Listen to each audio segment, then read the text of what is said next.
મિત્રો, જય મેલડીમાં હું આવ્યો છું મારી વાડીએ અને અહીંયા મારા દાદા દેહાનો વ્યવહાર એવામાં આડકમય મેલડી જેનું સ્થાન છે.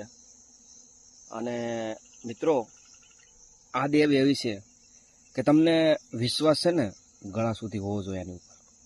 પછી તમે 2 મંગળવાર રહી અને ત્રીજે દિવસે ભૂલી જાઓ ને, એમ મેલડી ન મળે મળવાના.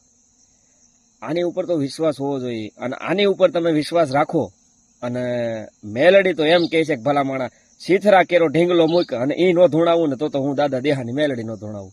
આ વિશ્વાસ છે ભલા માણા. અને હું તો મારા હૃદયનું સમજો મારા ગળાનો તૂટીયો કરીને રાખું છું. હું તો મેલડીને સમજો મારા જીવ કરતા વધારે પ્રેમ કરું છું ભલા માણા. અમારી ઉપર કોઈ જો અમને ખોટી રીતે કોઈ હેરાન કરે અને એના મૂળિયા ન ઉખેડી નાખે ને તો મારી દાદા દેહાની મેલડી ન કહેવાય. આ મેલડી છે. પણ વિશ્વાસ હોવો જોઈએ, ભરોસો હોવો જોઈએ. પછી તમારો વિશ્વાસ ડગે ને મેલડી ન રહી, ને મેલડી ઊભી ન રહી. તમને વિશ્વાસ હોવો જોઈએ દેવ ઉપર.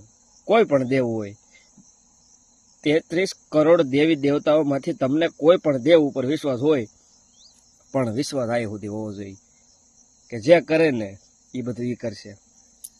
તો મેલડી મળે, તો પણ તો દેવ મળે, એમને દેવ ન મળે. આ મેલડી છે. અને મિત્રો, અત્યારે માતાજીનું કામ ચાલુ છે અને હજી આગળ કામ ચાલુ છે, એટલે માતાજીનું ખાલી છબી મૂકી અને આપણે જે કાર્ય છે એ ચાલુ છે. આગળ હજી મંદિરનું કામ ચાલુ છે. તો જય માતાજી, જય મેલડીમાં.